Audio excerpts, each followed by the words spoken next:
بسم اللہ الرحمن الرحیم نحمدہ ونصلی علی رسولہ الکریم اما بعد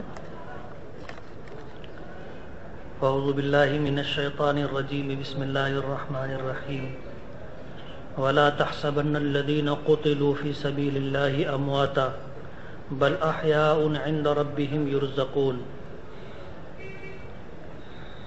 فرحین بما آتاهم اللہ من فضلہ وقال النبي صلى الله عليه وسلم لو وددت أني أقتل في سبيل الله ثم أحيا ثم أقتل ثم أحيا ثم أقتل صدق الله العظيم وصدق رسوله النبي الكريم. بزرگان محترم اور عزیز دوستو، یہ پوری کائنات اللہ پاک نے پیدا فرمائی ہے اور اللہ پاک نے اس کائنات کا ایک نظام بنایا ہے. اسی نظام کے تحت یہ پوری کائنات چل رہی ہے. سورج نکلتا ہے تو ہم اسے دن کا نام دیتے ہیں، سورج ڈوب جاتا ہے تو ہم اسے رات کا نام دیتے ہیں. اللہ پاک ہی نے موسم کو پیدا کیا ہے. سارے دن ساری راتیں اللہ نے بنائی ہیں. اللہ نے کسی دن کو منحوس نہیں بنایا. سرکار دو عالم صلی اللہ علیہ وسلم کا ارشاد مبارک ہے کہ اللہ نے ان دنوں کو پیدا فرمایا، بنایا، ان میں سے کسی دن میں اللہ نے نحوست نہیں رکھی. حضور نے فرمایا کہ اگر نحوست ہوتی تو تین چیزوں میں ہوتی. اگر نحوست ہوتی تو تین چیزوں میں ہوتی: گھر میں، سواری میں اور بیوی میں. اس لیے کہ گھر کے بغیر انسان کا گزارا نہیں، بیوی کے بغیر زندگی نہیں، اور سواری کے بغیر آدمی اپنی ضرورتیں پوری نہیں کر سکتا. یہ تینوں چیزیں اس کی لازمی ضرورت ہے. اس لیے حضور نے فرمایا کہ اگر نحوست ہوتی تو ان تین چیزوں میں ہوتی. اللہ نے کسی چیز میں نحوست نہیں رکھی، کسی دن کو اللہ نے منحوس نہیں بنایا. سارے دن اللہ نے بنائے، لیکن اللہ نے دنوں میں کچھ فضیلتیں رکھی ہیں. کچھ دنوں کو اللہ نے بلند تر مقام عطا کیا ہے. جیسے جمعہ کا دن ہے فضیلت کا دن. 6 دنوں میں جو نیک اعمال آدمی کرتا ہے اس پر جو اجر و ثواب ملتا ہے، وہی نیک کام اگر جمعہ کے دن کرے تو اس کا اجر و ثواب 70 گنا بڑھ جاتا ہے. سال بھر آدمی جو عمل کرتا ہے اس پر جو اجر و ثواب ملتا ہے، وہی کام وہی عمل اگر رمضان المبارک میں کرے تو اس کا اجر و ثواب 70 گنا بڑھ جاتا ہے. کچھ مقامات کو اللہ پاک نے فضیلت عطا کی ہے. جیسے مسجد حرام ہے کہ کوئی شخص اگر وہاں ایک نماز ادا کرے تو اسے 1,00,000 نمازیں ادا کرنے کا ثواب ملے گا. علماء کی ایک جماعت کہتی ہے کہ حدود حرم میں کوئی ایک نیکی کی جائے تو اس ایک نیکی پر اللہ پاک 1,00,000 نیکیوں کا ثواب عطا کرتے. ایک روزہ رکھے تو 1,00,000 روزوں کا ثواب. ایک قرآن پاک ختم کرے تو 1,00,000 قرآن پاک ختم کرنے کا ثواب. 1 روپیہ صدقہ دے تو 1,00,000 روپیہ صدقہ کرنے کا ثواب. ایک قربانی دے تو 1,00,000 قربانیوں کا ثواب. مقام کو اللہ نے فضیلت دی. مسجد نبوی کو فضیلت دی. ایک روایت میں آیا کہ مسجد نبوی کی ایک نماز 50,000 نمازوں کے برابر، مسجد اقصی کی ایک نماز 25,000 نمازوں کے برابر، مسجد قباء کی نماز 1,000 نمازوں کے برابر. تو اللہ نے کچھ مقامات کو بھی فضیلت دی ہے.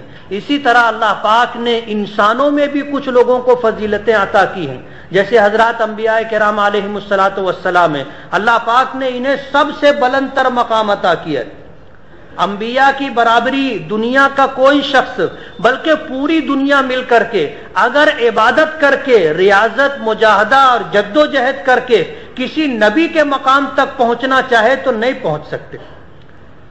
یہ مقام کسبی نہیں ہے. کسبی کا مطلب یہ ہے کہ آدمی جد و جہد، ریاضت اور مجاہدے سے کسی چیز کو حاصل کرنا چاہے اور وہ چیز مل جائے تو اسے کسبی کہتے ہیں، یعنی کما کر کے، محنت کر کے آدمی اس مقام کو پائے. تو نبوت کا مقام یہ وہابی مقام ہے، یعنی اللہ جسے چاہتا ہے اسے نبی بناتا ہے. اللہ جسے چاہتا ہے اسے نبی بناتا ہے. کوئی اگر خود سے نبی بننا چاہے تو نہیں بن سکتا. اللہ پاک نے انسانوں میں بھی لوگوں کو مقام عطا کیا ہے. موت ہر مخلوق کو آتی ہے. انسان کو موت آتی ہے, جانوروں کو موت آتی ہے. اللہ نے جتنی مخلوق پیدا کی ہے ان تمام مخلوقات پر فنا طاری ہوتی ہے, اور فنا کا طاری ہونا ہی مقام ہے, اسی کو موت کہا جاتا ہے. نبی کریم صلی اللہ علیہ وسلم اللہ کے محبوب تھے, رحمت للعالمین تھے, سید الانبیاء والمرسلین تھے. اللہ نے آپ کو شفیع المذنبین بنایا. مقام محمود اللہ پاک تمام انسانوں میں سے صرف ایک شخص کو عطا کریں گے, اور حضور فرماتے ہیں کہ مجھے امید ہے کہ وہ میں ہی ہوں جسے اللہ پاک مقام محمود عطا کریں گے. اسی لیے جب اذان ہوتی ہے تو اذان کے بعد کی جو دعا ہے, حضور نے فرمایا اپنی امت سے یہ گزارش کی کہ تم دعا کرو کہ اللہ پاک مجھے مقام محمود عطا کرے. ہمیں 100% یقین کہ مقام محمود کے حقدار آپ ہی ہیں, اور مقام محمود اللہ پاک آپ ہی کو عطا کریں گے. لیکن حضور نے اپنی امت سے یہ گزارش کی کہ اذان ہو تو اذان کے بعد درود شریف پڑھ کر کے یہ دعا کیا کرو. اس میں ہے آتی محمدن الوسیلۃ والفضیلۃ اللہم ابعثہ مقاما محمودا, کہ اللہ پاک آپ کو مقام محمود تک پہنچائے. مقام محمود وہ مقام ہے جس مقام پر جو شخص, جیسے حضور اس مقام پر ہوں گے تو شفاعت, حساب و کتاب شروع ہونے کی گزارش اور سفارش نبی کریم صلی اللہ علیہ وسلم کریں گے تو اللہ پاک حساب و کتاب شروع فرمائیں گے. وہ مقام محمود ہے. تو حضور نے فرمایا کہ میرے لیے مقام محمود کی دعا کرو, تو مقام محمود اللہ پاک آپ کو عطا کریں گے. تمام انسانوں میں سب سے بلند تر مقام, ہمارا ایمان ہے کہ اللہ کے بعد تمام کائنات میں, تمام مخلوقات میں اللہ پاک نے سب سے بلند تر مقام اگر کسی کو دیا ہے تو وہ ہمارے اور آپ کے آقا جناب رسول اللہ صلی اللہ علیہ وسلم کی ذات گرامی. حضرات انبیاء کرام علیہم الصلاۃ والسلام ہیں. اللہ نے ان میں سے کسی کو رسول بنایا. رسول اسے کہتے ہیں جسے اللہ پاک نے شریعت عطا کی, اپنی کتاب عطا کی. جیسے حضرت موسیٰ علیہ الصلاۃ والسلام کو توریت عطا کی, حضرت عیسیٰ علیہ الصلاۃ والسلام کو انجیل عطا کی, حضرت داؤد علیہ الصلاۃ والسلام کو زبور عطا کی, حضرت ابراہیم ہیں, حضرت موسیٰ ہیں, اور بھی انبیاء ہیں جنہیں اللہ پاک نے صحیفے عطا کیے. حضور پاک صلی اللہ علیہ وسلم کو اللہ پاک نے قرآن پاک عطا کیا.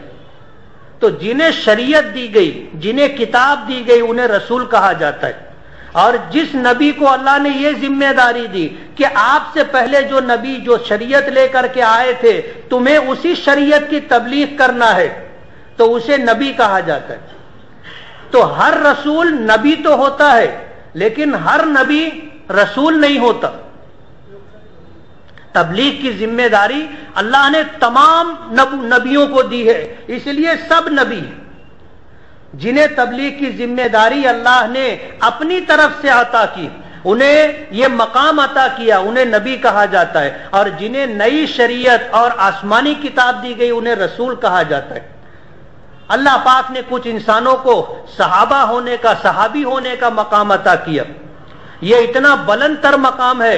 حدیث پاک میں آتا ہے, مسلم شریف کی روایت ہے کہ اللہ پاک نے جب ساری روحوں کو پیدا فرمایا تو سب سے پہلے نبی کریم صلی اللہ علیہ وسلم کی روح مبارک کا انتخاب فرمایا اپنا محبوب بنانے کے لیے, نبیوں کا سردار بنانے کے لیے, تمام انسانیت کا سردار بنانے کے لیے آپ کا انتخاب فرمایا. پھر ان روحوں کا انتخاب فرمایا جنہیں نبوت اور رسالت عطا کرنی تھی.